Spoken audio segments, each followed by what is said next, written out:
Rais wa Zanzibar na mwenyekiti wa Baraza la Mapinduzi Dr. Hussein Ali Mwinyi ameeleza vipaumbele 15 na mwelekeo wa serikali ya awamu ya 8 katika kipindi chake cha awamu ya pili cha uongozi. Katika hotuba yangu ya uzinduzi wa Baraza la 11 la Wawakilishi, napenda kuelezea muhtasari wa vipaumbele na mwelekeo wa mipango ya serikali ya awamu ya 8 katika kipindi chake cha pili. Serikali nitakayoiunda ina dhamira ya kutafsiri na kutekeleza ilani ya uchaguzi mkuu ya Chama cha Mapinduzi 2025 hadi 30, mipango mikuu ya maendeleo, ahadi tulizozitoa wakati wa kampeni za uchaguzi za mwaka 2025, pamoja na kuendeleza mafanikio yaliyopatikana katika awamu zote za uongozi wa nchi yetu. Ni matarajio yangu kuwa baraza hili tukufu la 11 litanipa ushirikiano mkubwa mimi na serikali yangu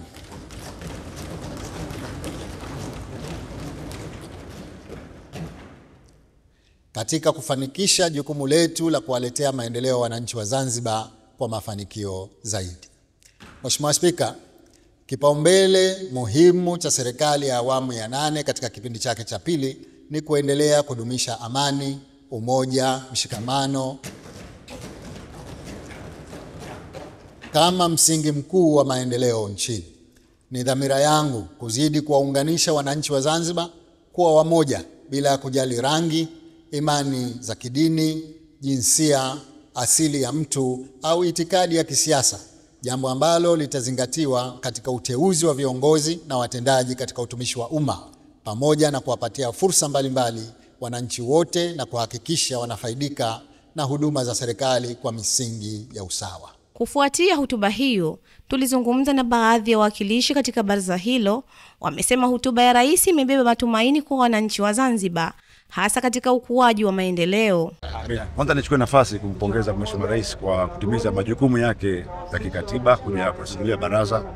Kweli hotuba yake imekuwa sio ndefu, lakini hotuba ambayo imebeba dhamira na dhana yote ili kuweza kutupa mawazo, fikra sisi kama wajumbe katika kipindi cha miaka 5 katika kuwatumikia wananchi.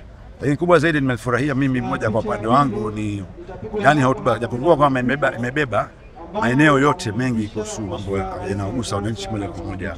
Lakini kubwa nimefurahia kwamba ataanzisha mifumo hata katika kusimamia moja kwa moja sehemu ya hasa watumishi wa umma, kuweka mifumo bora ambayo itahakikisha kwamba wananchi wanapokwenda katika kufuata huduma ndani ya serikalini kunakuwa kuna urasimu na ile kupotezeana muda. Ni hotuba tunasema kwamba imebeba vipaumbele takriban 15 ambapo imegusa katika kila eneo, katika kila sekta, ikiwemo masuala ya vijana, kuenda kutoa vipaumbele katika ajira za vijana, ambapo imezungumzwa ajira takriban 350 wanakwenda kupatiwa vijana, lakini uwezeshaji wa masuala ya wanawake kiuchumi, makundi maalumu, vijana, lakini masuala ya michezo, masuala ya elimu, ujenzi wa barabara, miundombinu mbalimbali, lakini ongezeko la uingiaji wa utalii katika ndani ya nchi yetu. Kiufupi tunasema ni hotuba nzuri ambayo imebeba matumaini makubwa. Kwa hiyo ni hotuba ambayo imebeba matumaini makubwa sana kwa Wazanzibari, makubwa sana majimboni kwetu, na kwa wale ambao wanauelewa uwezo wa Mheshimiwa Rais hawana shaka na yale ambayo ameahidi kuyatekeleza, japo ni mengi, lakini kwa spidi yake tunajua ni mambo ambayo ana uwezo wa kuyatekeleza. Kwa hiyo wananchi wasubiri tu neema zaidi kama mwenyewe alivyoahidi. Haya ni matumaini mapya kwa wananchi, kwani hotuba ya rais imegusa katika sekta tofauti. Hivyo ushirikiano unahitajika baina ya wananchi, taasisi na serikali katika kujenga taifa hili. Amina Omar, Al-Fatah TV Online. Kutokana na thamani na kujali taarifa kutoka sehemu mbalimbali, Al-Fatah TV Online inaomba ushirikiano wako mtazamaji, kutoka popote ulipo, kutupa taarifa za matukio mbalimbali ili tuyafanyie kazi na kuyarusha hewani, kama vile taarifa, habari, mikasa au matukio. Si hayo tu, pia unaweza kutupa taarifa kuhusu watu wanaokabiliwa na matatizo mbalimbali ya kimaisha ili tuyafanyie kazi kupitia jumuiya yetu ya kutoa misaada muhimu ya kijamii, Al-Fatah Charitable Association Zanzibar. Wasiliana nasi leo kupitia namba zetu za WhatsApp alama ya kujumlisha